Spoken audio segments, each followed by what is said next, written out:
साथियों नमस्कार, स्वागत है आप सभी का उत्कर्ष परिवार में।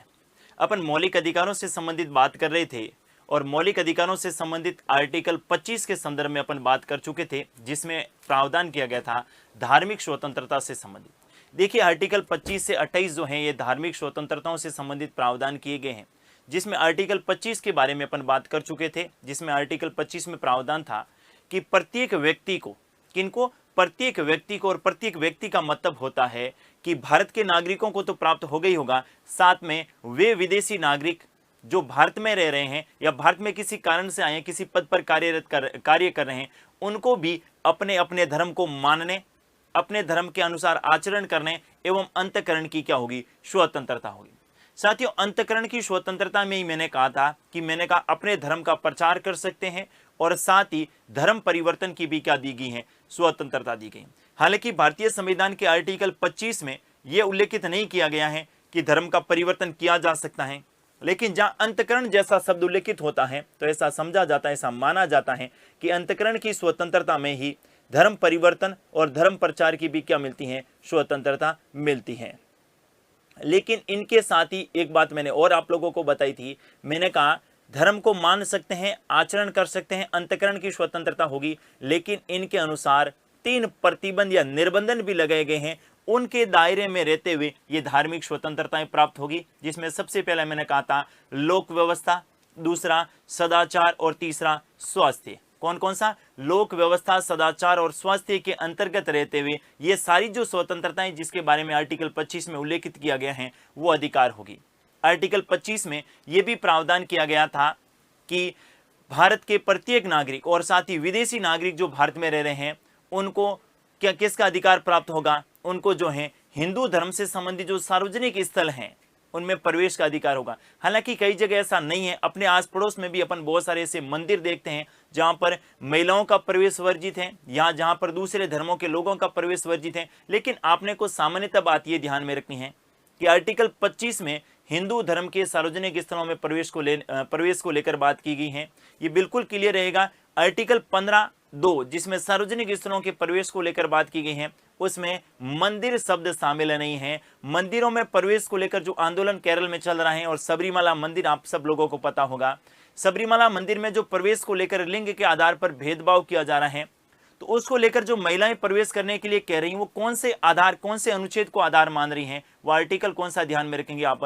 अनुच्छेद 25। अच्छा प्रश्न पूछा जा सकता है सबरीमाला मंदिर को लेकर। दूसरा, आर्टिकल 25 से संबंधित कुछ वाद भी मैंने आप लोगों के सामने रखे थे। जैसे एक वाद था आपके कौन सा, संतरा प्रथा से लेकर जो था निखिल सोनी बनाम राजस्थान राज्य, वो भी आपको ध्यान में रखना है। साथ ही सिख धर्म को कटार या कृपाण धारण करने की स्वतंत्रता आर्टिकल 25 में है। सिख, जैन और बौद्ध धर्म हिंदू धर्म में शामिल माने जाएंगे, ये भी आर्टिकल 25 में उल्लेखित किए गए हैं। इस बात को भी आपको ध्यान में रखना होगा। इसके बाद साथियों बात करें आर्टिकल 26 के बारे में, कौन से अनुच्छेद के बारे में बात करें? आर्टिकल 26 के बारे में बात करें तो आपको ध्यान में रखना है, भारतीय संविधान के आर्टिकल 26 में प्रावधान किया गया है कि लोक व्यवस्था, सदाचार और स्वास्थ्य, लोक व्यवस्था, सदाचार और स्वास्थ्य के अंतर्गत रहते हुए, ध्यान से सुनिएगा, ये 3 शब्द बड़े महत्वपूर्ण हैं। लोक व्यवस्था, सदाचार और स्वास्थ्य के अंतर्गत रहते हुए, स्वास्थ्य के अंतर्गत रहते हुए धार्मिक संस्थाओं को स्थापित करने, धार्मिक संस्थाओं को स्थापित करने, धार्मिक संस्थाओं को स्थापित करने एवं इन संस्थाओं के लिए, एवं इन संस्थाओं हेतु जंगम एवं स्थावर, इन संस्थाओं हेतु जंगम एवं स्थावर संपत्ति अर्जित करने एवं प्रबंधन की स्वतंत्रता होगी, एवं प्रबंधन की क्या होगी, स्वतंत्रता होगी, स्वतंत्रता होगी। ये बात कौन से अनुच्छेद में लिखी गई है? आर्टिकल 26 में क्या लिखा गया है कि प्रत्येक व्यक्ति को लोक व्यवस्था, कौन सी व्यवस्था? लोक व्यवस्था, दूसरी ध्यान में रखनी है सदाचार और तीसरी स्वास्थ्य के अंतर्गत रहते हुए अपने धर्म से संबंधित जो हैं धार्मिक संस्थाओं को स्थापित करने एवं इनके लिए जंगम एवं स्थावर संपत्ति अर्जित करने एवं इनके प्रबंधन की स्वतंत्रता होगी। भारत का प्रत्येक व्यक्ति अपने धर्म से संबंधित धार्मिक संस्थाएं स्थापित करता है और धार्मिक संस्थाओं के लिए जंगम एवं स्थावर संपत्ति अर्जित कर सकता है एवं उनका प्रबंधन भी कर सकता है। आप कहेंगे जंगम और स्थावर क्या? जंगम और स्थावर की बात करें तो आपको यहां ध्यान में रखना, एक शब्द मैंने लिखा कौन सा? जंगम, और एक शब्द कौन सा लिखा? स्थावर। कौन सा लिखा? जंगम, और दूसरा कौन सा? स्थावर। देखिए साथियों, जंगम की बात करें तो आपको ध्यान में रखना है, जंगम का मतलब होता है चल और स्थावर का मतलब क्या होता है? अचल। जंगम का मतलब क्या होता है? चल, और इसका मतलब क्या होता है? अचल। आप कहेंगे ये तो फिर वही बात हुई, हमें तो यही नहीं पता था जंगम क्या है, स्थावर क्या है, और आपने एक शब्द और डाल दिया, चल और अचल। साथियों, चल का मतलब होता है ऐसी संपत्ति जो एक स्थान से दूसरे स्थान पर ले जाई जा सकती है, और अचल का मतलब होता है ऐसी संपत्ति जो स्थायी है, जो एक स्थान से दूसरे स्थान पर परिवर्तित नहीं हो सकती। एग्जाम्पल बता रहा हूं, देखिए जरा, एग्जाम्पल के माध्यम से समझे तो चल में कह सकता हूं मैं सोना चांदी, सोना चांदी, या फिर मैं कह सकता हूं रुपए, मनी। ये कौन सी संपत्ति में माने जाएंगे? चल संपत्ति में। इनमें जो रहेगी वो प्रॉपर्टी रहेगी जिसमें अपन कह सकता हूं मैं जमीन जायदाद। ये किस में मानी जाएगी? इसमें मानी जाएगी। बिल्कुल क्लियर रखना है, बिल्कुल। भारतीय संविधान के आर्टिकल 26 में जंगम एवं स्थावर शब्दों का उल्लेख किया गया है। कई बार एग्जाम में प्रश्न पूछा जा चुका है कि जंगम और स्थावर जैसे शब्दों का उल्लेख भारतीय संविधान के कौन से अनुच्छेद में? आजकल साथियों शब्द सब प्रश्न पूछे जा रहे हैं। कैसे प्रश्न पूछे जा रहे हैं? शब्द सब प्रश्न पूछे जा रहे हैं, यानी वे शब्द जो भारतीय संविधान के किसी अनुच्छेद में उल्लेखित हैं वहां से सीधे प्रश्न पूछे जा रहे हैं कि निम्नलिखित में से कौन सा शब्द का उल्लेख कौन से अनुच्छेद में किया गया है। बिल्कुल आपको ध्यान में रखना है। आर्टिकल 26 में धार्मिक संस्थाएं स्थापित करने की बात की गई है। आर्टिकल 26 में धार्मिक संस्थाओं से संबंधित चल और अचल संपत्ति, जंगम या स्थावर संपत्ति को अर्जित करने और इनके प्रबंधन की भी स्वतंत्रता होगी, एवं इनके क्या करने की? प्रबंधन की क्या होगी? स्वतंत्रता होगी। एवं इनके प्रबंधन की क्या होगी? स्वतंत्रता होगी। यह भी आपको ध्यान में रखना है। आपने देखा होगा बहुत सारे ऐसे मंदिर हैं, बहुत सारे ऐसे मस्जिद हैं, उनके ट्रस्ट बने हुए, ऐसी संस्थाएं हैं जिनके ट्रस्ट बने हुए, ऐसी संस्थाओं का गठन हुआ है और उन संस्थाओं के पास हजारों लाखों करोड़ों रुपए की क्या है? संपत्ति है। सरकार, राज्य किसी भी धार्मिक संस्था से ये नहीं कह सकता कि आपके पास कितने पैसे हैं, सरकार इससे अधिग्रहण नहीं कर सकती। बिल्कुल उनका अधिकार है। उनका क्या है? अधिकार है। आर्टिकल 26 में स्पष्ट रूप से लिख रखा है कि जंगम और स्थावर संपत्ति अर्जित कर सकते हैं एवं इनका प्रबंधन भी कर सकते हैं। आपने देखा होगा अभी राम मंदिर बन रहा है और भगवान श्री राम के मंदिर में हजारों लाखों करोड़ रुपए क्या है? डोनेट के रूप में, अर्थात मंदिर बनाने के निर्माण में उन्होंने क्या दी? जो है अपन कह सकते हैं डोनेट किया। सरकार ऐसा कभी नहीं कहेगी कि आपके पास कितने पैसे आए हैं, आप पैसों को हमारे को दीजिए, या जो भी आए हैं उनको अधिग्रहण कर लेगी। ना वहां पर सीबीआई की रेड पड़ेगी, ना किसी प्रकार की इनकम टैक्स की। नहीं, वो किसके लिए है? उस धार्मिक संस्था के लिए। राम जन्मभूमि ट्रस्ट के द्वारा लिया गया पैसा, एक संस्था है जिन्होंने मंदिर निर्माण को लेकर इस प्रकार की व्यवस्था करी। आर्टिकल 26 ये उन्हें अधिकार देता है, ये उन्हें स्वतंत्रता देता है कि भारत का प्रत्येक व्यक्ति अपने धर्म से संबंधित संस्थाओं का गठन कर सकता है एवं उनके लिए जंगम एवं स्थावर संपत्ति क्या कर सकता है? अर्जित कर सकता है। कौन सा आर्टिकल ध्यान में रखेंगे? 26। अगला आर्टिकल देखिए 27। क्या लिखा आर्टिकल 27 में? अनुच्छेद 27 में लिखा गया है धार्मिक कर निषेध। धार्मिक कर निषेध। देखिए साथियों, धार्मिक कर निषेध की बात करें तो आपको ध्यान में क्या रखना है?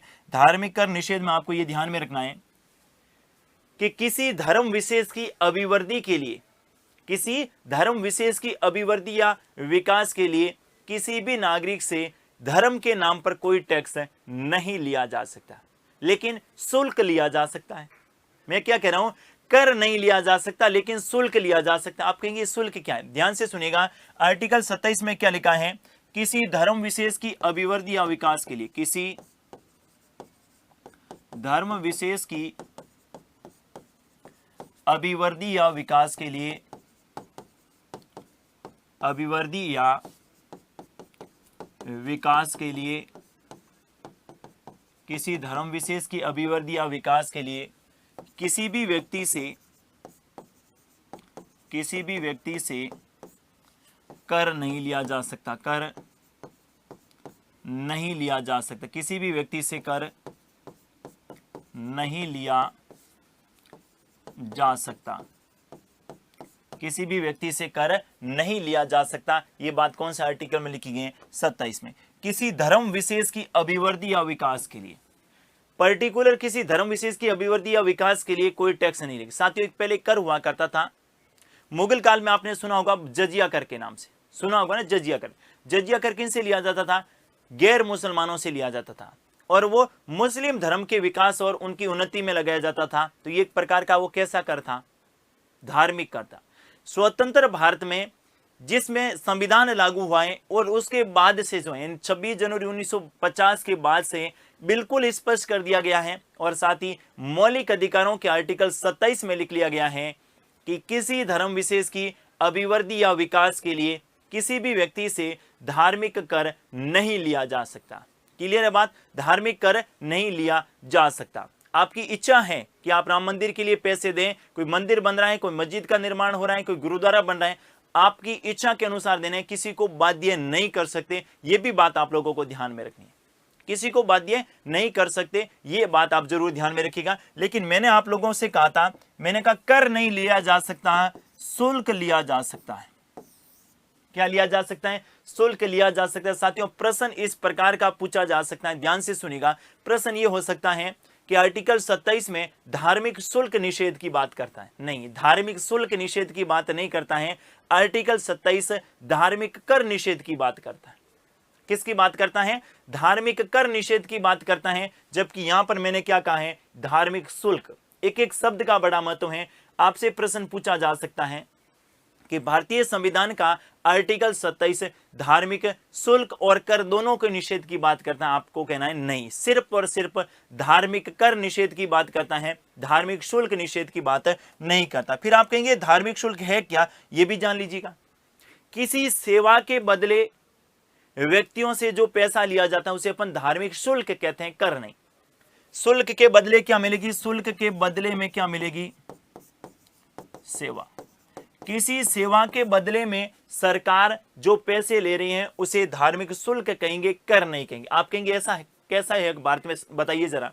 आपने देखा होगा तीर्थ यात्रा के समय, आपने देखा होगा अमरनाथ यात्रा के समय इस प्रकार का एक जो है अमाउंट होता है जो अमरनाथ यात्रा करने वाले व्यक्ति को देना होता है। वो धार्मिक कर नहीं है, वो धार्मिक शुल्क है, और उसके बदले उस व्यक्ति की सुरक्षा की जिम्मेदारी किनकी होती है? सरकार की होती है। यानी सरकार उनको सेवा उपलब्ध करवाएगी, और सेवा के बदले में उस व्यक्ति से क्या ले रही है? टैक्स ले रही है। तो वो शुल्क है, वो कर नहीं है। इसको थोड़ा सा आपको बिल्कुल अलग अलग समझना है। धार्मिक कर नहीं लिया जा सकता, धार्मिक शुल्क लिया जा सकता है। और धार्मिक शुल्क का मतलब क्या है? बदले में क्या उपलब्ध करवाएगा राज्य? सेवा उपलब्ध करवाएगा। क्या उपलब्ध करवाएगा? सेवा उपलब्ध करवाएगा। शब्दों का बड़ा महत्व है, एक एक शब्द को ध्यान से सुनेगा और उसको ध्यान में रखते हुए ही अच्छे और बेहतर जो है अपन इसी के संदर्भ में कर सकते हैं। साथियों, पढ़ते सभी हैं, पढ़ते सभी हैं, सभी अच्छी मेहनत करते हैं, लेकिन वो शब्दों को नहीं पकड़ पाते हैं। इस कारण से जो है वो एग्जाम में किसी कारण से क्या हो जाते हैं? विफल हो जाते हैं। मैं एक एक शब्द को परिचित करवा रहा हूं आप लोगों से। मैंने कहा ना, बिल्कुल आप नए तरीके से पढ़ रहे हैं, और नए तरीके का मतलब है एक एक शब्द को मैं क्या करवा रहा हूं? आपसे परिचय करवा रहा हूं कि भारतीय संविधान में कौन कौन से ऐसे शब्द हैं जिनसे आज तक आपने पढ़ा तो खूब है लेकिन परिचित नहीं हुए हैं। और जब तक परिचित नहीं होते हैं तब तक पढ़ने का मजा भी नहीं आता है, तब तक केवल रट्टा मार सकते हैं, पढ़ाई नहीं कह सकते। परिचित होने के बाद देखिए, मतलब मैं एक एग्जाम्पल बता रहा हूं। शादी के बाद में जब दुल्हन घर पे आती है तो दुल्हन केवल जब नाम से जानती है ना, तो कुछ ही समय बाद जो है वो धीरे धीरे करके भूल जाती है। लेकिन जब उनका परिचय करवा दिया जाता है कि ये वो है जो आपके रिश्ते में ये लगेंगे, लेकिन एक एक व्यक्ति का जब परिचय होता है तो दुल्हन कुछ ही समय बाद एक एक को अंगुलियों पे नचाना शुरू कर देती हैं। इसी प्रकार से राजनीति विज्ञान में शब्दों से परिचित होना बेहद आवश्यक है। और जिस दिन आपने किसी भी सब्जेक्ट में शब्दों से परिचित होना समझ लिया, शब्दों से परिचित होना जान लिया, दुनिया की कोई भी ताकत अपने को एग्जाम में सफल होने से नहीं रोक सकती। मैं कह रहा हूं रट्टा मार प्रणाली से मुक्ति पानी है। और राजनीति विज्ञान में तो भाई साहब आपको शब्दों को समझना ही होगा अगर किसी प्रकार की बेहतर एग्जाम की तैयारी करनी है तो, और नहीं तो फिर वो रट्टू तोता की तरह बनते जाओ और एग्जाम में जाते ही फिर कंफ्यूज हो जाओगे, कर क्या है शुल्क क्या है पता ही नहीं है क्या है, और वहां पर कर भी ठोक के आगे और शुल्क भी करके आगे, एग्जाम से बाहर जब बाहर आई तो आपका प्रश्न गलत माना जाएगा।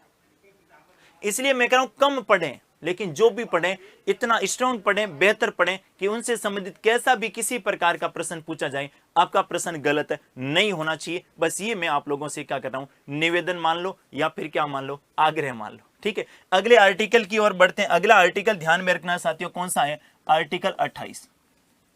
ये मैं सारा इसलिए कह रहा हूं क्योंकि पीसीएस की तैयारी या यूपीएससी की तैयारी करने वाले बहुत सारे सब्जेक्ट पढ़ते हैं, और अपने जैसे वो जिस दिन रट्टा मारने शुरू कर लिए तो कितना रट्टा मार पाएंगे, इसलिए वो शब्दों से परिचित हो जाते हैं। फिर एग्जाम में कैसा ही प्रश्न पूछे उन्हें एग्जैक्ट नहीं पता होता, लेकिन वो शब्दों से जब परिचित होते हैं तो उसका प्रश्न कभी एग्जाम में गलत नहीं होता है। इसको थोड़ा सा ध्यान में रखिए, इसे बोलते हैं स्मार्ट स्टडी। और यानी कम पढ़े लेकिन बेहतर पढ़े और अच्छे कंसेप्ट के साथ पढ़े ताकि एग्जाम में अपना प्रश्न गलत नहीं होना चाहिए। मैं कह रहा हूं आजकल परीक्षा ज्ञान की नहीं हो रही है, आजकल परीक्षा समझ पर आधारित परीक्षा है, धैर्य की परीक्षा है, और उसी धैर्य और समझ के साथ में अपने को संविधान के बारे में जानना है। बहुत सारी नई चीजें संविधान में आपको जानने को मिलेगी जिनको लेकर आज तक अपन क्या थे, अनभिज्ञ थे।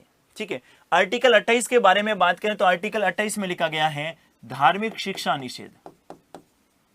क्या लिखा गया है, धार्मिक शिक्षा निषेध।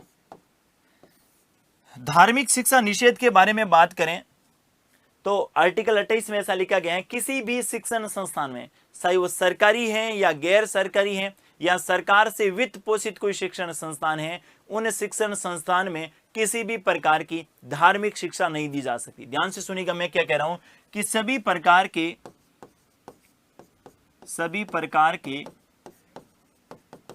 सरकारी, गैर सरकारी, सभी प्रकार के सरकारी, गैर सरकारी एवं सरकार से वित्त पोषित, एवं सरकार से वित्त पोषित, सरकार से वित्त पोषित शिक्षण संस्थान में, वित्त पोषित शिक्षण संस्थान में धार्मिक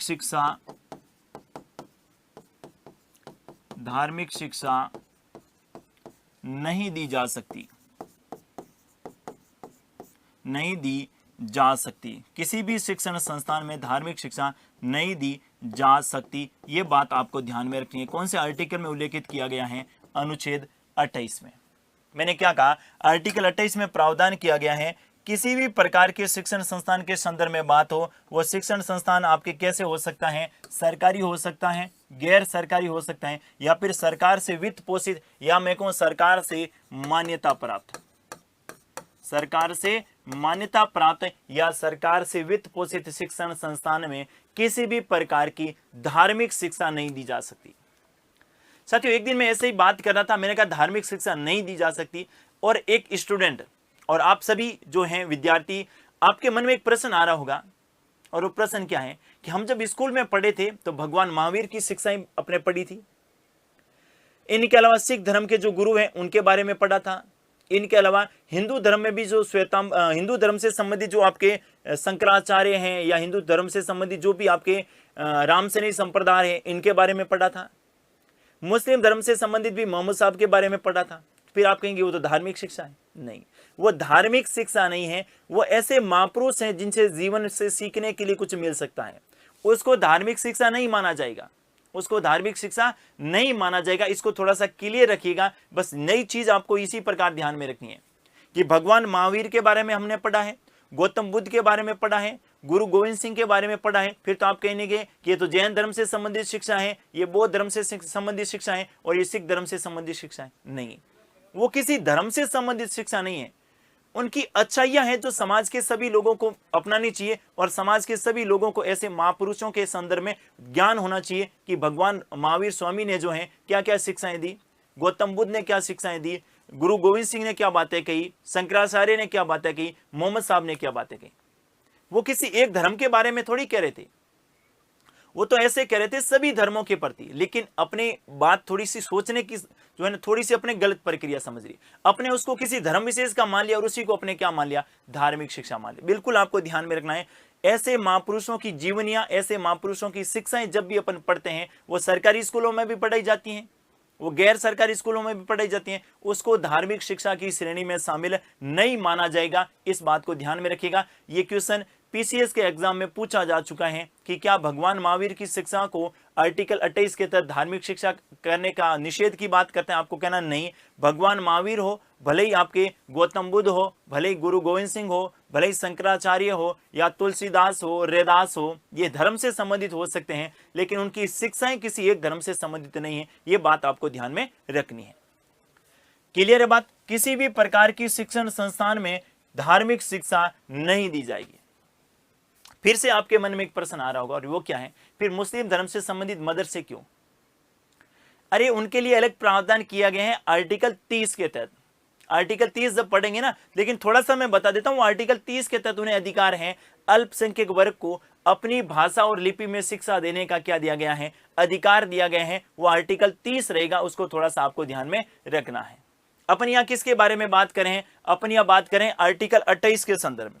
किसके संदर्भ में बात करें? आर्टिकल 28 के संदर्भ में बात करें, उसको थोड़ा सा आपको ध्यान में रखना है। ठीक है, दूसरी बात क्या ध्यान में रखनी? आर्टिकल 28 में एक दूसरी बात ध्यान में रखेंगे, ऐसे शिक्षण संस्थान जिनको स्थापित करने का उद्देश्य ही धार्मिक शिक्षा देना था। ध्यान से सुनिएगा, बिल्कुल नई बात बता रहा हूं, ये संविधान के आर्टिकल 28 में उल्लेखित है। क्या उल्लेखित है? ऐसे शिक्षण संस्थान जिसकी स्थापना का उद्देश्य ही किसी धर्म विशेष की शिक्षा देना था, ऐसे शिक्षण संस्थानों में धार्मिक शिक्षा दी जा सकती है। लेकिन भारत में अभी तक इस प्रकार के किसी शिक्षण संस्थान को स्थापना नहीं हुई है। आर्टिकल 28 में उल्लेखित जरूर किया गया है, यह भी आपको ध्यान में रखना है। जैसे कोई ऐसा शिक्षण संस्थान है और राज्य ने, सरकार ने उसकी स्थापना जो है किसी धर्म विशेष की शिक्षा देने के लिए की है, तो वहां पर धार्मिक शिक्षा दी जा सकती है। यह आर्टिकल 28 में उल्लेखित किया गया है। लेकिन सामान्य प्रकार के जो शिक्षण संस्थान होंगे, कौन से? सामान्य प्रकार के जो शिक्षण संस्थान होंगे, उनमें धार्मिक शिक्षा नहीं दी जा सकती। इस बात को भी आपको ध्यान में रखना है। यानी दूसरी बात क्या ध्यान में रखेंगे? ऐसे शिक्षण संस्थान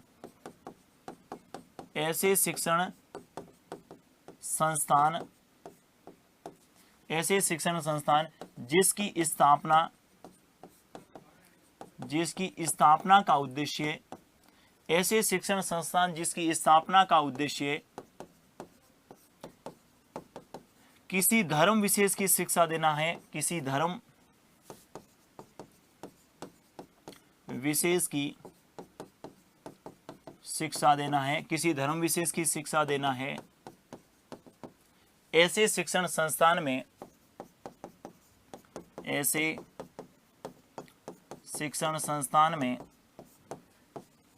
धार्मिक शिक्षा दी जा सकती है।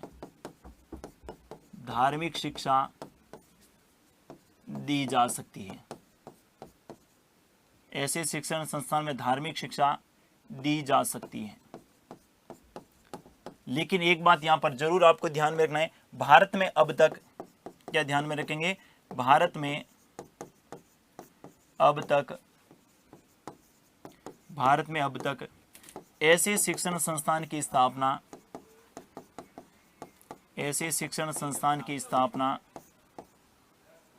भारत में अब तक ऐसे शिक्षण संस्थान की स्थापना नहीं की गई है।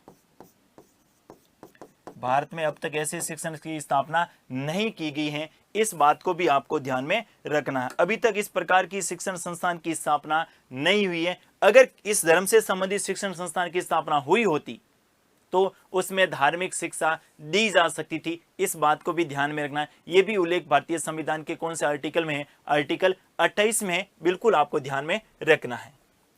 तीसरी बात आर्टिकल 28 में और क्या ध्यान में रखेंगे? आर्टिकल 28 में आपको यह भी ध्यान में रखना है कि ऐसी कोई शिक्षण संस्थान जहां पर धर्म विशेष से संबंधित कोई उपासना हो रही है, वहां पर किसी भी बालक को, जो स्टूडेंट है वहां पर, उस बालक को उस उपासना में शामिल होने के लिए बाध्य नहीं किया जा सकता। मैं क्या कह रहा हूं, बिल्कुल इस पर सुनिएगा। ऐसा कोई शिक्षण संस्थान जहां धार्मिक उपासना हो सकती है, बिल्कुल कोई रोक टोक नहीं है, लेकिन किसी व्यक्ति को बाध्य नहीं किया जा सकता। जैसे जो है अपन स्कूल में जाते थे तो प्रार्थना सभा होती थी, और प्रार्थना सभा में सामान्यतः जो भी शिक्षण संस्थान है, क्योंकि भारत में हिंदू बहुसंख्यक है, और जो भी शिक्षण संस्थान है वहां जो है सरस्वती की वंदना होती थी। अगर कोई दूसरे धर्म से संबंधित कोई स्टूडेंट है और वो उस वंदना में शामिल नहीं होना चाहिए तो उसे बाध्य नहीं किया जा सकता। यह भी बात कौन से आर्टिकल से संबंधित ध्यान में रखनी है? आर्टिकल 28 में। क्या ध्यान में रखेंगे? आर्टिकल 28 में तीसरी बात क्या ध्यान में रखेंगे? किसी शिक्षण संस्थान में, किसी शिक्षण संस्थान में किसी धार्मिक उपासना से संबंधित किसी प्रकार की धार्मिक उपासना का आयोजन किया जा रहा है, धार्मिक उपासना का आयोजन किया जा रहा है, धार्मिक उपासना से का आयोजन किया जा रहा है, तो किसी भी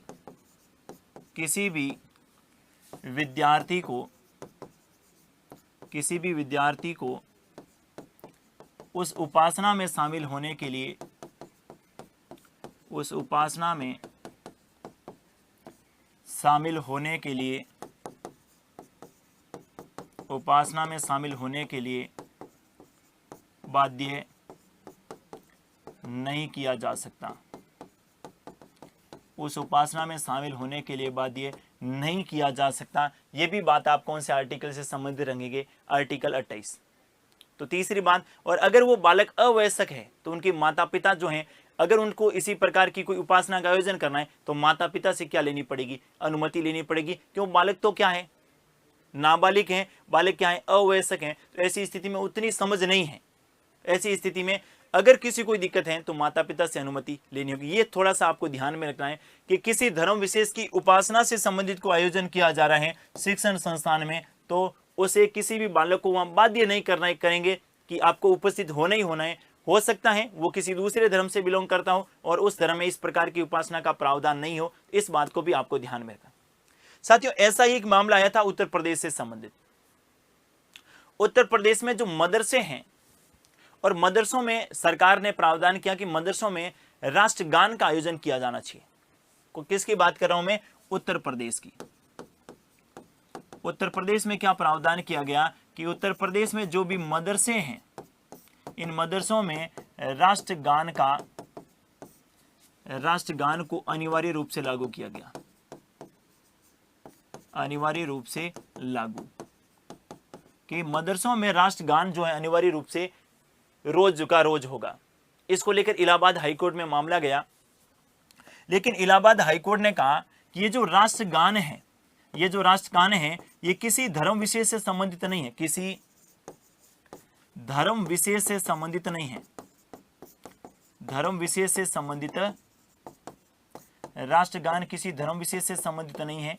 ये देश की एकता और देश की अखंडता से जुड़े हुए कुछ ऐसी बातें इसमें हैं, तो इसको किसी धर्म से जोड़ना जो है ये नहीं रहेगा। और राष्ट्रगान अनिवार्य रूप से अगर सरकार ने लागू किया है तो उन शिक्षण संस्थानों में भी राष्ट्रगान जो है अनिवार्य रूप से लागू होगा। मतलब मदरसों में राष्ट्रगान आज भी उत्तर प्रदेश की सरकार ने तय कर रखा है कि मदरसों में राष्ट्रगान होगा।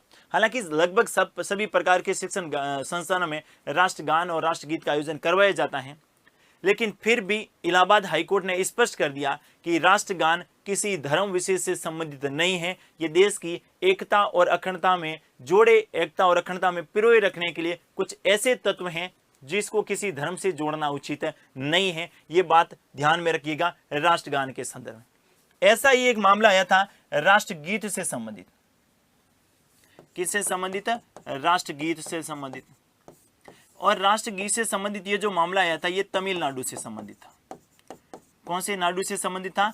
तमिलनाडु से संबंधित था। और तमिलनाडु में राष्ट्रगीत की अनिवार्यता को लागू किया था। बाद में मामला कोर्ट में गया और वहां पर भी जिस प्रकार या इलाहाबाद हाईकोर्ट ने कहा वैसा का वैसा जो है तमिलनाडु उच्च न्यायालय ने भी प्रावधान किया कि राष्ट्रगीत किसी धर्म विशेष से संबंधित नहीं है। यह धर्म विशेष से संबंधित नहीं होकर देश की एकता और अखंडता को जोड़े रखने के लिए ऐसे तत्व हैं जिसको किसी धर्म से जोड़ना उचित नहीं होगा। ये था कौन सा आर्टिकल 28, जिसके बारे में अपने बात की। आर्टिकल 28 में केवल ये पढ़ के छोड़ना उचित नहीं है कि इसमें आर्टिकल 28 में प्रावधान किया गया है धार्मिक शिक्षा निषेध। आर्टिकल 28 में जो दूसरी बात मैंने बताई थी, मैंने कहा कोई ऐसा शिक्षण संस्थान जिसकी स्थापना का उद्देश्य किसी धर्म की शिक्षा देना है, ऐसे शिक्षण संस्थान में धार्मिक शिक्षा दी जा सकती है। ऐसे शिक्षण संस्थान है जिसकी स्थापना का उद्देश्य ही उस शिक्षण संस्थान में धार्मिक शिक्षा देना है, तो शिक्षण संस्थान में धार्मिक शिक्षा दी जा सकती है। लेकिन भारत में अभी तक ऐसे शिक्षण संस्थान को स्थापित नहीं किया गया है, ये भी आप ध्यान में रख सकते हैं। अगला जो मौलिक अधिकार है, पांचवा मौलिक अधिकार जिसके बारे में अपन बात करेंगे, वो है शिक्षा एवं संस्कृति का अधिकार। शिक्षा एवं संस्कृति का अधिकार, शिक्षा एवं संस्कृति का अधिकार। और अगर अनुच्छेद की बात करें तो आप ध्यान में रख सकते हैं आर्टिकल 29 और आर्टिकल 30 किनसे संबंधित हैं? शिक्षा एवं संस्कृति से संबंधित आर्टिकल 29 और आर्टिकल 30। और ऐसा कहा जाता है कि ये जो मौलिक अधिकार हैं ये अल्पसंख्यक वर्ग से संबंधित है, अल्पसंख्यक वर्ग से संबंधित।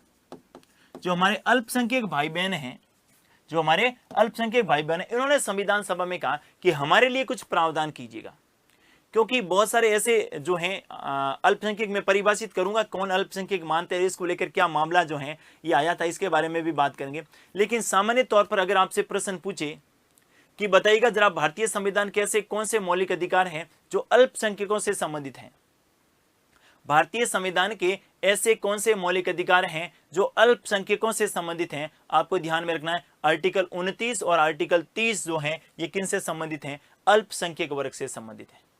किन से संबंधित हैं? अल्पसंख्यक वर्ग से संबंधित हैं। ये आपको जरूर ध्यान में रखना है। कौन से? आर्टिकल 29 और 30। क्या है आर्टिकल 29 और 30? इसके बारे में बात करते हैं और उसके बाद में अल्पसंख्यक कौन है इनके बारे में भी बात करेंगे। और सरकार और अल्पसंख्यक आयोग दोनों ही अल्पसंख्यक को परिभाषित करने में क्या रहे? विफल रहे। क्यों रहे? इनको लेकर कौन सा मामला आया था उसके बारे में भी बात करेंगे। सबसे पहले बात करते हैं आर्टिकल 29 के संदर्भ। आर्टिकल 29 में लिखा गया है कि जो अल्पसंख्यक है उनको अपनी भाषा, लिपि और संस्कृति, भाषा, लिपि और संस्कृति को बचाए रखने की स्वतंत्रता, बचाए रखने की क्या होगी? स्वतंत्रता। भारत जब स्वतंत्र हुआ था और उसके बाद जो है ये संविधान के निर्माण का कार्य चल रहा था, उसी समय जो अल्पसंख्यक भाई बहन थे, आपको पता है कि जो है उस समय धर्म के आधार पर देशों का विभाजन हुआ था। मुस्लिम का मतलब जो है पाकिस्तान समझा गया और हिंदू का मतलब जो है ये भारत समझा गया। उस समय बहुत सारे ऐसे मुस्लिम परिवार जो थे ये भारत में रह रहे थे और अलग अलग धर्मों के और अल्पसंख्यक धर्म बहुत थे। इन्होंने संविधान सभा में मांग की कि हमारे लिए कुछ प्रावधान कीजिएगा और हमारी भाषा क्या है, हम हमारी भाषा को मानेंगे, हमारी लिपि और हमारी संस्कृति। कहीं ऐसा नहीं हो कि जो बहुसंख्यक हैं ये हमारे ऊपर हावी हो जाएं और बहुसंख्यक हमारे ऊपर दबाव बनाए कि तुम हमारी भाषा को पालन करोगे, हमारी संस्कृति को अपनाओगे और हमारी लिपि का प्रयोग करोगे। देखिए यही तो है भारतीय संविधान की खूबसूरती। कुछ कहते हैं ना कि हम भारत में ऐसे नहीं है, भारत में वैसा है, भारत का संविधान सही नहीं है। एक एक वर्ग का ध्यान रखा गया, एक एक व्यक्ति का ध्यान रखा गया। इससे एक बढ़िया खूबसूरती किसी देश के संविधान में नहीं है। अल्पसंख्यक वर्ग को यह अधिकार दिया गया कि वो अपनी भाषा के अनुसार किसी भी प्रकार का कार्य कर सकते हैं, वो अपनी लिपि को बचाए रख सकते हैं और वो अपनी संस्कृति को बचाए रख सकते हैं। ये क्या है? यही तो है भारतीय संविधान की खूबसूरती। भारतीय संविधान के आर्टिकल 29 में स्पष्ट रूप से लिख रखा है कि अल्पसंख्यक वर्ग को अपनी भाषा, अपनी लिपि और अपनी संस्कृति को बचाए रखने की क्या होगी? स्वतंत्रता होगी। साथियों यहां से एक अच्छा प्रश्न एग्जाम में पूछा जाता है और प्रश्न क्या है वो सुन लीजिएगा। आपसे प्रश्न पूछा जाएगा, निम्नलिखित में से कौन से शब्द का उल्लेख आर्टिकल 29 में नहीं है? निम्नलिखित में से कौन से शब्द का उल्लेख आर्टिकल 29 में नहीं है? और यहां पर जो शब्द रहेगा वो कौन सा रहता है? हमेशा सभ्यता। निम्नलिखित में से कौन से शब्द का उल्लेख आर्टिकल 29 में नहीं किया गया है? यह आपको ध्यान में रखना है। कौन से शब्द का उल्लेख नहीं किया गया है? सभ्यता शब्द। आर्टिकल 29 में 3 ही शब्द ध्यान में रखने हैं। जैसे आर्टिकल 25 में हमने 3 शब्द पढ़े थे, लोक व्यवस्था, सदाचार और स्वास्थ्य। आर्टिकल 26 में 3 शब्द पढ़े थे, लोक व्यवस्था, सदाचार और स्वास्थ्य। प्रश्न पूछा जाता है कई बार, निम्नलिखित में से किन किन आधारों पर धार्मिक स्वतंत्रता पर पाबंद या प्रतिबंध या निर्बंधन लगाया जाता है? वो 3 शब्द हैं, लोक व्यवस्था, सदाचार और स्वास्थ्य। उसी प्रकार से आर्टिकल अनुच्छेद आपके 29 में भी 3 शब्द है, कौन कौन से? भाषा, लिपि और संस्कृति। कौन से शब्द हैं? भाषा, लिपि और संस्कृति। दूसरा आर्टिकल देखिए, अनुच्छेद 30। अनुच्छेद 30 में क्या लिखा गया है कि अल्पसंख्यक वर्ग को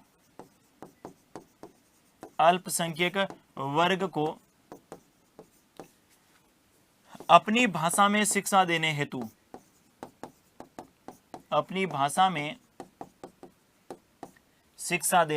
अल्पसंख्यक वर्ग को अपनी भाषा में शिक्षा देने हेतु शिक्षण संस्थान खोलने की स्वतंत्रता होगी। शिक्षण संस्थान खोलने की स्वतंत्रता होगी। अल्पसंख्यक वर्ग को अपनी भाषा में शिक्षा देने के लिए शिक्षण संस्थान खोलने की स्वतंत्रता होगी। और शिक्षण संस्थान खोलना ही नहीं, इनके प्रबंधन की जिम्मेदारी भी इसी वर्ग की होगी। इनके प्रबंधन की जिम्मेदारी भी किन्हीं होगी? इसी अल्पसंख्यक वर्ग की होगी। यह भारतीय संविधान के कौन से आर्टिकल में उल्लेखित किया गया? अनुच्छेद 30 में। और आपको यहां पर ध्यान में रखना है, क्या ध्यान में रखेंगे कि जो मदरसों की स्थापना की जाती है, किनकी स्थापना? मदरसों की जो स्थापना की जाती है, उसका आधार भारतीय संविधान का कौन सा आर्टिकल है? अनुच्छेद 30। मदरसों की जो स्थापना की जाती है, उसका आधार भारतीय संविधान का कौन सा आर्टिकल है? अनुच्छेद 30 है। इस बात को भी आपको ध्यान में रखना है। क्या ध्यान में रखेंगे? आपसे प्रश्न कई बार एग्जाम में पूछा जाता है कि मदरसों की स्थापना का आधार भारतीय संविधान का कौन सा आर्टिकल है? आर्टिकल 30। साथियों, अल्पसंख्यकों से संबंधित आगे अपन और बात करेंगे। आर्टिकल 350 के संदर्भ में जब पढ़ेंगे तो वहां पर अल्पसंख्यक को अपनी मातृभाषा में शिक्षा देने के समय कह रहा हूं, कुछ वर्गों के लिए विशेष उपबंध, जहां पर किए गए भारतीय संविधान के भाग में, वहां पर अल्पसंख्यकों के लिए, एंग्लो इंडियन के लिए, अनुसूचित जाति के लिए और अनुसूचित जनजाति के लिए प्रावधान है। और जब अपन केंद्र और राज्यों के संबंध पढ़ेंगे उस समय इसको बिल्कुल क्लियर करेंगे, जहां से अच्छा प्रश्न एग्जाम में पूछा जाता है, तो इसको ध्यान में रखिएगा। अभी मौलिक अधिकार पढ़ रहे हैं। मौलिक अधिकारों में अल्पसंख्यकों से संबंधित 2 जो है ये पढ़ना है। पहला कौन सा? 29 में भाषा, लिपि और संस्कृति को बचाए रखने की स्वतंत्रता। और आर्टिकल 30 में अल्पसंख्यक वर्ग को अपनी भाषा में शिक्षा देने के लिए शिक्षण संस्थान खोलने की स्वतंत्रता। और इसी के तहत है किसकी स्थापना की जाती है? मदरसों की। स्थापना ही नहीं, इनका प्रबंधन की जिम्मेदारी भी किन की होगी? इन्हीं अल्पसंख्यक वर्ग की होगी। लेकिन एक ध्यान में रखना है, अगर किसी शिक्षण संस्थान में कुप्रबंधन हुआ, ऐसा कोई शिक्षण संस्थान जो अल्पसंख्यक वर्ग से संबंधित है, और ऐसे शिक्षण संस्थान में अगर किसी प्रकार का कुप्रबंधन हुआ, तो ऐसे शिक्षण संस्थान से प्रबंधन की जिम्मेदारी सरकार छीन सकती है। यह भी इस आर्टिकल 30 में उल्लेखित किया गया है। आपको प्रबंधन की जिम्मेदारी दी गई है। अगर आपसे मैनेजमेंट सही ढंग से नहीं संभला और आप कुप्रबंधन कर रहे हैं, किसी धर्म विशेष को टारगेट करके ऐसी शिक्षाएं दे रहे हैं, वहां पर आप एजुकेशन की बजाय किसी दूसरे धर्म के बारे में गलत बातें बता रहे हैं, या फिर अपने धर्म को श्रेष्ठ बताकर दूसरे धर्म के प्रति जो नफरत की बात फैला रहे हैं, तो आपकी शिक्षण संस्थान की मान्यता समाप्त हो सकती है। और ऐसे शिक्षण संस्थान की जो है प्रबंधन की जिम्मेदारी उस वक्त से ली जा सकती है। ये भी आपको ध्यान में रखना है। ये भी आर्टिकल 30 में लिखा गया। साथ ही आर्टिकल 30 में यह ध्यान में रखना है कि ये जो अल्पसंख्यक वर्ग के जो शिक्षण संस्थान होंगे, इनमें सरकार की जो समस्त गाइडलाइन है वो जो है आवश्यक रूप से पालन करनी होगी। गाइडलाइन किन की चलेगी? सरकार की गाइडलाइन के अनुसार ही इन शिक्षण संस्थानों को क्या करना होगा? कार्य करना होगा। ये ध्यान में रखिए। लेकिन जब बात आई कि अल्पसंख्यक कौन, और इन अल्पसंख्यकों को लेकर जो है एक मामला सुप्रीम कोर्ट में गया था। अश्विनी कुमार उपाध्याय, आप लोगों ने सुना होगा, बीजेपी के एक नेता है अश्विनी कुमार उपाध्याय। अश्विनी कुमार उपाध्याय इस मामले को सुप्रीम कोर्ट में ले गए और सुप्रीम कोर्ट ने कहा कि अल्पसंख्यक कौन है ये परिभाषित नहीं है, भारतीय संविधान नहीं है परिभाषित। आज भी अल्पसंख्यक कौन है ये भारतीय संविधान में परिभाषित नहीं किया गया। सुप्रीम कोर्ट किससे पूछेगी? सरकार से सुप्रीम कोर्ट ने क्या पूछा कि बताइएगा जरा, आप जो अल्पसंख्यकों के संदर्भ में प्रावधान कर रहे हैं, तो बताइए अल्पसंख्यक कौन है?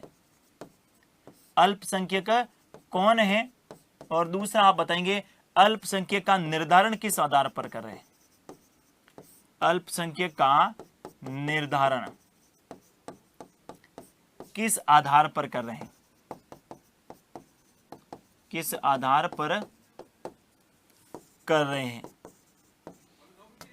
किस आधार पर कर रहे हैं। क्लियर है बात। अल्पसंख्यक कौन होंगे, पहली बात। दूसरी, अल्पसंख्यकों का निर्धारण किस आधार पर किया जा रहा है। ये दोनों बातें सुप्रीम कोर्ट ने अश्विनी कुमार उपाध्याय के संदर्भ में किससे पूछी, सरकार से। सरकार उत्तर देने में विफल रही, सरकार ने नहीं बता पाई, सरकार स्पष्ट नहीं कर पाई कि अल्पसंख्यक का मतलब क्या होगा। उसके बाद सुप्रीम कोर्ट ने किससे पूछा, सुप्रीम कोर्ट ने पूछा अल्पसंख्यक आयोग से। किससे पूछा, अल्पसंख्यक आयोग। ये और ये अल्पसंख्यक काम किसके लिए करता है, अल्पसंख्यक वर्ग के लिए करता है। तो सुप्रीम कोर्ट ने कहा भाई साहब आप बता दीजिए ना, आप अल्पसंख्यक वर्ग के लिए काम कर रहे हैं, आप बता दीजिए अल्पसंख्यक कौन है और अल्पसंख्यक का निर्धारण आप किस आधार पर कर रहे हैं। इन्होंने कहा भाई सब सरकार ही नहीं बताए भाई तो हम क्या बताएंगे।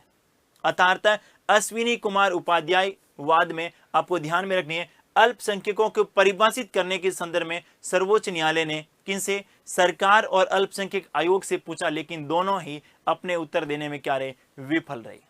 दोनों ही अपने उत्तर देने में क्या रहे, विफल रहे। ये आपको जरूर ध्यान में रखना है, यहां से अच्छा प्रश्न एग्जाम में पूछा जा सकता है।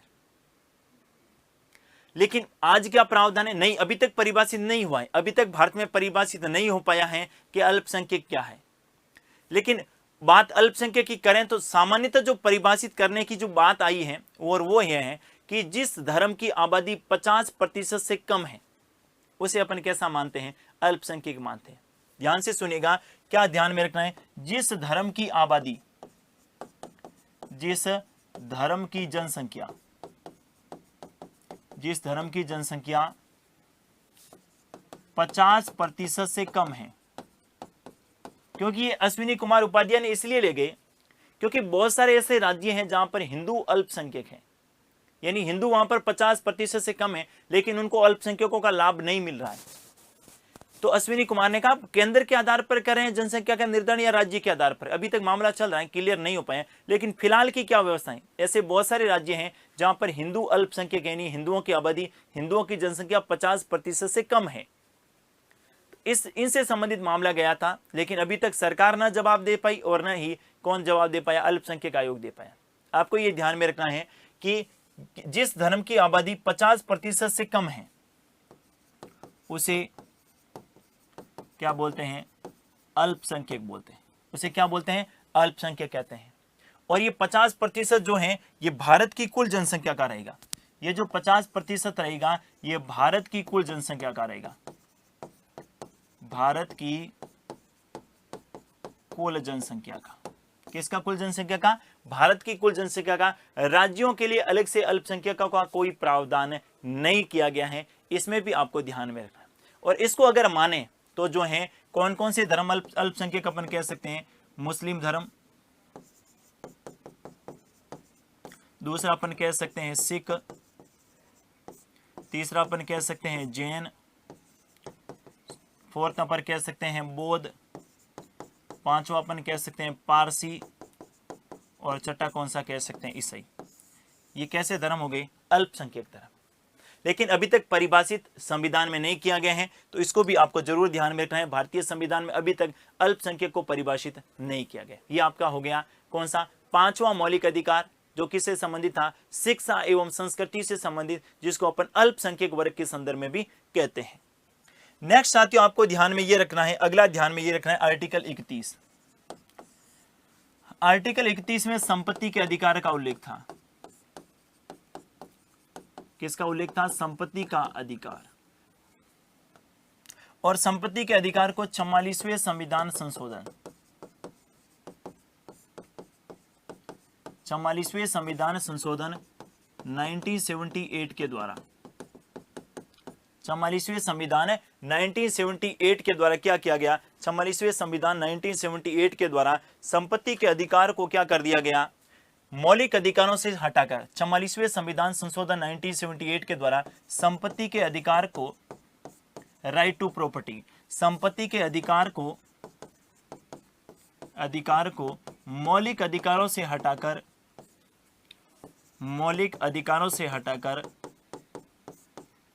अधिकारों से समाप्त करके, ये बात अपन पहले भी कर चुके हैं, समाप्त करके अनुच्छेद 301 के तहत कैसा अधिकार बना दिया गया? कानूनी अधिकार बना दिया गया। अनुच्छेद 301 के तहत कैसा अधिकार बना दिया गया? कानूनी अधिकार बना दिया गया। वर्तमान में संपत्ति का अधिकार कैसा अधिकार है? तो वर्तमान में संपत्ति का अधिकार कानूनी या मैं कह सकता हूं विधिक अधिकार है। वर्तमान में संपत्ति का अधिकार कैसा अधिकार है? कानूनी या विधिक अधिकार है। और वर्तमान में संपत्ति के अधिकार का उल्लेख भारतीय संविधान के कौन से अनुच्छेद में है? आर्टिकल 300A में है। इस बात को भी आपको ध्यान में रखना है। वर्तमान में मौलिक अधिकार नहीं है, ये कैसा अधिकार बन चुका है? विधिक अधिकार बन चुका है। और आगे जब अपन केंद्र और राज्यों के संबंधों को पढ़ेंगे तो आर्टिकल 301 के बारे में वहां पर मैं बात करूंगा। लेकिन आर्टिकल 31 में कुछ बातें हैं, आज भी हैं। आर्टिकल 31A, आर्टिकल 31B और आर्टिकल 31C, इसको आपको ध्यान में रखना है। जैसे मैंने बताया, एक तो आर्टिकल 31A, एक बताया आर्टिकल 31B। इसको अपन सामान्यतः छोड़ देते हैं, लेकिन प्रश्न यहां से भी पूछे जा सकते हैं। ये जो आर्टिकल 31A और 31B हैं, इन दोनों को प्रथम संविधान संशोधन कब जोड़ा गया? फर्स्ट कॉन्स्टिट्यूशन अमेंडमेंट, प्रथम संविधान संशोधन 1978 के द्वारा जोड़ा गया। प्रथम संविधान संशोधन 1978 के द्वारा जोड़ा गया। ध्यान से सुनेगा, प्रथम संविधान संशोधन 1978 क्या? प्रथम संविधान संशोधन 1951 है ना, 44 आता 1978। प्रथम संविधान संशोधन 1951 के द्वारा जोड़ा गया। ये जो प्रथम संविधान संशोधन है, ये अंतरिम सरकार के द्वारा कर लिया, अंतरिम संसद के द्वारा, किन के द्वारा किया गया? अंतरिम संसद के द्वारा किया गया। और अंतरिम संसद का मतलब है जो संविधान सभा थी उसको 24 जनवरी 1950 को क्या कर दिया था? भंग कर दिया गया था। लेकिन कहा गया था जब तक स्थायी संसद का निर्माण नहीं हो जाता तब तक ये किसके रूप में कार्य करेगी? अंतरिम संसद के रूप में। और इसी संविधान सभा ने 13 मई 1952 तक जो है ये अंतरिम संसद के रूप में कार्य किया, जिसके अध्यक्ष कौन थे? गणेश वासुदेव मावलंकर। इसी अंतरिम संसद के द्वारा भारतीय संविधान में फर्स्ट कॉन्स्टिट्यूशन अमेंडमेंट किया गया 1951 में। और एक तो 9वीं अनुसूची जोड़ी गई, आप लोगों को पता हो तो 9th शेड्यूल जोड़ी गई। और साथ ही आर्टिकल 31 में 2 आर्टिकल जोड़े गए, 31A और 31B। ये जो आर्टिकल 31A और 31B हैं, ये मौलिक अधिकार नहीं है। ध्यान से सुनिएगा, ये क्या नहीं है? मौलिक अधिकार नहीं है। पहली बात तो आपको ये ध्यान में रखनी है, मौलिक अधिकार नहीं है। लेकिन ये मौलिक अधिकारों को प्रभावी बनाने के लिए मौलिक अधिकारों को क्या करते हैं? मौलिक अधिकारों को प्रभावी बनाते हैं, प्रभावी बनाते हैं। आपको पता होगा कि फर्स्ट कॉन्स्टिट्यूशन अमेंडमेंट यानी प्रथम संविधान संशोधन के द्वारा भूमि सुधारों से संबंधित कुछ प्रावधान किए गए थे। और इसी के तहत जो है 9वीं अनुसूची जोड़ी गई थी। और आर्टिकल 31A में लिखा गया, कौन से आर्टिकल में? अनुच्छेद 31A में यह प्रावधान किया गया। क्या प्रावधान किया गया? कि निजी संपत्ति के अधिग्रहण के समय, निजी संपत्ति के अधिग्रहण के समय, या मैं यूं कहूं निजी संपत्ति को जो है ये किन के लिए? निजी संपत्ति को सार्वजनिक कल्याण के लिए, सार्वजनिक कल्याण हेतु अधिग्रहण किया जा सकता है, अधिग्रहण किया जा सकता है। निजी संपत्ति को सार्वजनिक किन के लिए? संपत्ति के अधिकार से संबंधित आर्टिकल 31, तो उसको निष्प्रभावी बनाने के लिए कुछ बातें जोड़ी गई आर्टिकल 31 और A और 31B में, जिसमें क्या प्रावधान किया गया? निजी संपत्ति को सार्वजनिक कल्याण के लिए अधिग्रहण किया जा सकता है। लेकिन कल्याण क्या होना चाहिए? उद्देश्य क्या होना चाहिए? सार्वजनिक कल्याण के लिए। किसी व्यक्तिगत हित के लिए किसी प्रकार की निजी संपत्ति को अधिग्रहण नहीं कर सकते। लेकिन अगर सार्वजनिक कल्याण के लिए निजी संपत्ति का अधिग्रहण किया है और उनके बदले में, ये आर्टिकल 31B A और B दोनों के संदर्भ में बात करते हैं, और उनके बदले में जो मुआवजा राशि मिलेगी, उनके बदले में क्या मिलेगी? जो मुआवजा राशि मिलेगी उसको न्यायपालिका में चुनौती नहीं दी जा सकती। ये बात भी आर्टिकल 31A और B में उल्लेखित की। तो 31 ए और बी मौलिक अधिकार नहीं है। आर्टिकल 31 और बी मौलिक अधिकार नहीं है ये, लेकिन ये मौलिक अधिकारों को प्रभावी बनाते हैं। और यहां पर जो है ये आर्टिकल 31 में कुछ ऐसी बातें जोड़ी गई, क्योंकि आर्टिकल 31 संपत्ति के अधिकार से संबंधित था 1951 में, ठीक है। और उनको कुछ निष्प्रभावी बनाने के लिए, क्योंकि इस बात का दावा नहीं कर दे कि ये हमारी निजी संपत्ति का अधिग्रहण कर रहे हैं, और निजी संपत्ति का मतलब संपत्ति के अधिकार का क्या कर रहे हैं, उल्लंघन कर रहे हैं। तो आर्टिकल 31 में संपत्ति के अधिकार को कुछ मात्रा में निष्प्रभावी बनाने के लिए जो है ये आर्टिकल 31 ए और 31 बी जोड़ा गया। एक आर्टिकल और है 31 सी, उसको भी जानना जरूरी है। आर्टिकल कौन सा, 31 सी। और आर्टिकल 31 सी जो है ये 25वें संविधान संशोधन, 25वें संविधान संशोधन। और 25वां संविधान संशोधन कब हुआ था, 1971 में जोड़ा गया। 25वें संविधान संशोधन 1971 में जोड़ा गया। कारण सुन लीजिएगा, इसका कारण तो बड़ा महत्वपूर्ण है। आपको पता हो इंदिरा गांधी जब देश के प्रधानमंत्री बने थे तो इंदिरा जी ने 1969 में 14 बैंकों का क्या क्या था, राष्ट्रीयकरण। 14 बैंकों का क्या क्या था, राष्ट्रीयकरण। और बाद में जब मामला सुप्रीम कोर्ट में गया तो सुप्रीम कोर्ट ने इस बैंकों के राष्ट्रीयकरण को क्या घोषित कर दिया, अवैध घोषित कर दिया। ध्यान से सुनिएगा, इंदिरा गांधी जब देश के प्रधानमंत्री थे तो उन्होंने 14 बैंकों का राष्ट्रीयकरण किया। कब किया था, 1969 में। लेकिन आरसी कूपर के नाम से एक वाद आया सुप्रीम कोर्ट में, कौन सा, आरसी कूपर बनाम भारत संघ, आरसी कूपर बनाम भारत संघ। और आरसी कूपर बनाम भारत संघ वाद में सुप्रीम कोर्ट ने बैंकों के राष्ट्रीयकरण को क्या घोषित कर दिया, अवैध घोषित कर दिया। इंदिरा जी ने एक प्रयास और किया, दूसरा प्रयास क्या था, राजाओं की प्रीवी पर्स को बंद कर दिया था। राजाओं की प्रीवी पर्स को क्या कर दिया था, बंद कर दिया था। इनको लेकर भी मामला सुप्रीम कोर्ट में गया था। माधवराव सिंधिया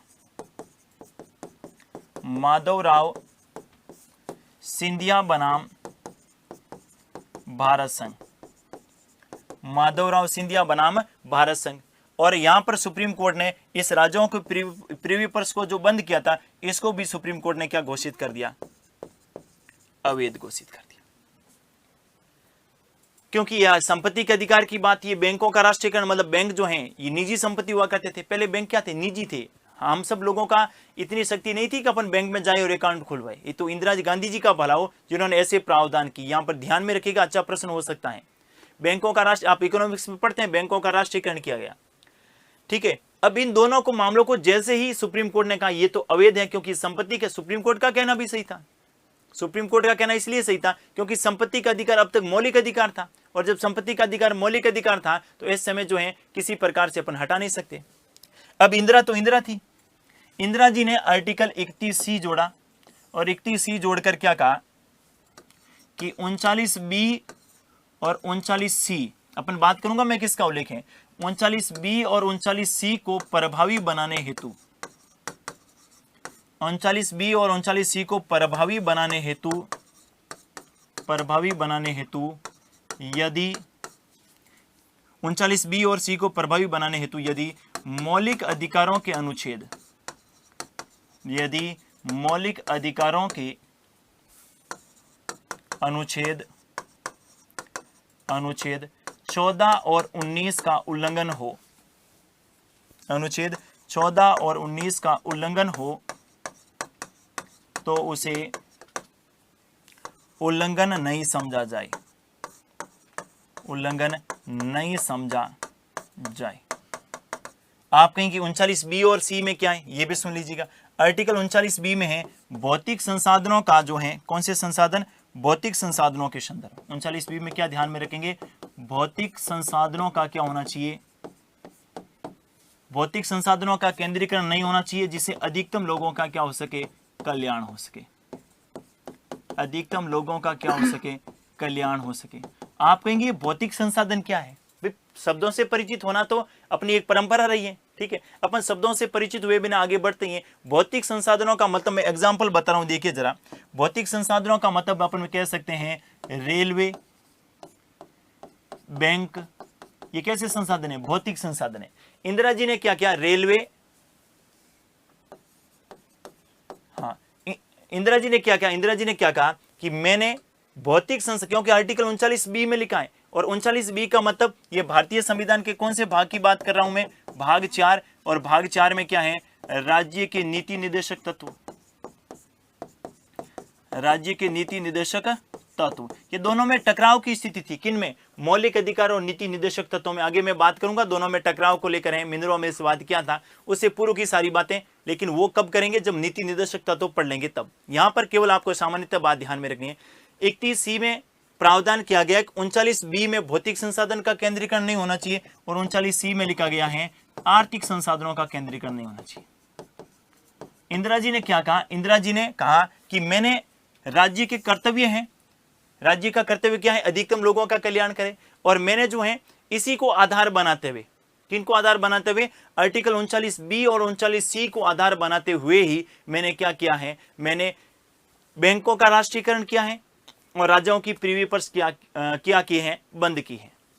लेकिन सुप्रीम कोर्ट ने जब दोनों को अवैध घोषित कर दिया, इंदिरा जी ने संविधान में ही संशोधन कर दिया और क्या कहा कि 39B और C को प्रभावी बनाने के लिए, 39B और C को प्रभावी बनाने के लिए यदि 14 और 19 का उल्लंघन होता है उसे उल्लंघन नहीं समझा जाएगा। यह भी अपने आप में एक बहुत ही महत्वपूर्ण आर्टिकल है, इसको तो आपको ध्यान में रखना ही रखना है। कौन सा, 39C। हालांकि जब अपन क्या पढ़ेंगे, मौलिक अधिकार और राज्य के नीति निर्देशक तत्वों के बीच में टकराव की स्थिति को पढ़ेंगे, उस समय ये वापस से रिपीट होगा, लेकिन आपको यहां पर एक बार जरूर आपको ध्यान में रखना है। आज आर्टिकल 31A, 31B और साथ ही कौन सा ध्यान में रखेंगे, 31C। आपसे प्रश्न पूछा जा सकता है ये कब जोड़ेंगे, तो प्रथम संविधान संशोधन के द्वारा। ये मौलिक अधिकारों में से संबंधित नहीं, मैंने पहले ही क्लियर कर दिया, ये मौलिक अधिकार नहीं है। ये मौलिक अधिकारों को क्या बनाते हैं, प्रभावी बनाते हैं, मौलिक अधिकारों को शक्ति प्रदान करते हैं। ये आर्टिकल 31 को निष्प्रभावी बना रहे थे, जबकि ये जो है ये किनको, 31C जो है ये किनको, मौलिक अधिकारों की तुलना में नीति निर्देशक तत्वों के आर्टिकल 39B और 39C को क्या बना रहे थे, प्रभावी बना रहे थे। तो ये जो है किन से संबंधित है आपको ध्यान में रखना है। इसके संदर्भ में बात करें 31B और C 1 और B के संदर्भ में, ये संपत्ति के अधिकार को निष्प्रभावी बना रहे थे, संपत्ति के अधिकार को क्या बना रहे थे, निष्प्रभावी। और ये जो 31B है, 31B तो सीधे के सीधे अपन कह सकते हैं 9वीं अनुसूची से संबंधित। ये प्रश्न हो सकता है कि भारतीय संविधान का कौन सा आर्टिकल 9वीं अनुसूची से संबंधित है। एक तो आपको ये ध्यान में रखना, 31B 9वीं अनुसूची का मतलब न्यायिक पुनरावलोकन या भूमि सुधार के संदर्भ में जो बात है, और 31C के संदर्भ में आपको क्या ध्यान में रखना है, 31C में प्रावधान किया गया है कि 39B और C को प्रभावी बनाने के लिए, और B और C का मतलब भौतिक संसाधन और आर्थिक संसाधनों का केंद्रीकरण नहीं हो, अधिकतम लोगों का कल्याण हो, क्योंकि आजादी का सपना केवल अमीर लोगों ने नहीं देखा था, आजादी का सपना गांव के उस गरीब और उस किसान और उस मजदूर ने भी देखा था। इंदिरा जी ने कहा कि उन सब लोगों के लिए, कल्याण के लिए मुझे बैंकों का राष्ट्रीयकरण करना पड़े, मुझे राज्यों की प्रीवी पर्स को बंद करना पड़े, तो मैं करने के लिए तैयार हूं। और इंदिरा जी ने इसी के संदर्भ में जो है ये प्रयास किया। लेकिन साथियों, इंदिरा जी की सरकार अस्थिर सरकार थी, उस समय अस्थिर सरकार थी। और इसके बाद, क्योंकि इंदिरा जी इस समय जो है अस्थिर सरकार इसलिए थी कि कांग्रेस 2 गुटों में बंट गई थी। ये सारी मैं 1969 की बात कर रहा हूं। कांग्रेस 2 गुटों में बंट गई थी। कांग्रेस के एक अध्यक्ष थे, उनके और इंदिरा जी के बीच में तनाव की स्थिति, उन्होंने कांग्रेस को अलग बना लिया, मतलब एक इंदिरा की कांग्रेस और एक जो मूल कांग्रेस थी वो। 1971 में जब लोकसभा के चुनाव हुए, तो लोकसभा के चुनाव में इंदिरा जी ने गांव-गांव जाकर ये प्रचार किया कि देखो, मैं बैंकों का राष्ट्रीयकरण करना चाहती हूं, मतलब बैंक सबके लिए अधिकार हो, बैंक में जाए और अपना अकाउंट खुलवाए। लेकिन सुप्रीम कोर्ट क्या कर रहा है, सुप्रीम कोर्ट इस राष्ट्रीयकरण का क्या कर रहा है, विरोध कर रहा है। मैं राज्यों की प्रीवी पर्स को बंद कर रही हूं कि जो है देश के आर्थिक संसाधन कुछ लोगों के हाथों में नहीं होने चाहिए, ये अधिकतम लोगों का कल्याण होना चाहिए। अधिकतम लोग यानी अमीर ज्यादा अमीर नहीं बने और गरीब ज्यादा गरीब नहीं बने, इस बीच की खाई को मैं समाप्त करना चाहती हूं। लेकिन ये सुप्रीम कोर्ट जो है ये बीच में आ रहा है। और जहां इतिहास में एक हमेशा इस बात को ध्यान में रखिएगा, राजनीति विज्ञान का एक सिस्टम है कि जहां पर सरकारें क्या होती हैं, अस्थिर होती हैं, सरकारें कमजोर होती हैं, वहां पर सुप्रीम कोर्ट हमेशा क्या होता है, ताकतवर होता है। ध्यान से सुनिएगा मैं क्या कह रहा हूं, जहां पर सरकारें क्या हैं, कमजोर हैं, या फिर सरकारें अस्थिर हैं, या सरकारें गठबंधन की है, उस समय सरकारें अस्थिर या गठबंधन की, उस समय सुप्रीम कोर्ट हमेशा क्या रहेगा, ताकतवर रहेगा। सुप्रीम कोर्ट अपना रुख दिखवाएगा फट से। जैसे यहाँ पर 1969 में इंदिरा जी की सरकार अस्थिर थी तो सुप्रीम कोर्ट ने फट से, और 1967 का वाद आप जब देखते हैं गोलकनाथ बनाम पंजाब राज्य, और उस वाद में तो सुप्रीम कोर्ट ने अपने दिए गए पहलों के फैसले जो दिए गए थे उसको एकदम से क्या कर दिया, पलट दिया। लेकिन जहां पर सरकारें मजबूत होती हैं, सरकार के पास क्या होता है, पूर्ण बहुमत होता है, या सरकार स्थिर होती है, तो वहां पर सुप्रीम कोर्ट क्या होता है, जैसे वर्तमान में सरकार के पास क्या है, पूर्ण बहुमत है। कभी देखा है क्या सुप्रीम कोर्ट ने सरकार के बारे में कुछ कहा, नहीं है। लेकिन जहां सरकारें अस्थिर होती हैं वहां पर सुप्रीम कोर्ट ज्यादा ताकतवर होता है, और जहां सरकार स्थिर होती है वहां सुप्रीम कोर्ट क्या होता है, सरकार स्थिर होते हैं वहां सुप्रीम कोर्ट अपना सामान्य रुख अपना लेता है। इसके संदर्भ में आप जरूर ध्यान में रखिएगा। 1967 का आगे अपन बात करेंगे, कौन सा वाद, गोलकनाथ बनाम पंजाब राज्य। ये सुप्रीम कोर्ट का एक ऐसा मामला था जिसमें सुप्रीम कोर्ट ने पूरी की पूरी अपने दिए गए पहले के निर्णय को पलट दिया था। गोलकनाथ बनाम कौन से राज्य में, पंजाब राज्य। तो आर्टिकल 31 में केवल पढ़ के छोड़ना नहीं, 31 ही महत्वपूर्ण, इसके बारे में आपको जरूर ध्यान में रखना है। आज के लिए बस इतना ही। एक और मौलिक अधिकार अपना बच गए हैं, कौन सा, संवैधानिक उपचारों का अधिकार, और वो तो भाई साहब सबसे महत्वपूर्ण आर्टिकल है, क्योंकि अम्बेडकर साहब ने आर्टिकल 32 को संविधान की आत्मा एवं हृदय कहा है। क्यों कहा है, इसके बारे में जानेंगे। सुप्रीम कोर्ट कितने प्रकार की रिट जारी करता है, क्या होती है रिट, और उसमें आपको एक और इंटरेस्टिंग कहानी जानने का मौका मिलेगा कि इंदिरा गांधी के चुनाव को अवैध घोषित क्यों कर दिया गया था, और कौन से वाद को बंदी प्रत्यक्षीकरण वाद के नाम से जानते हैं, उसके बारे में। आज के लिए बस इतना ही। थैंक यू, धन्यवाद।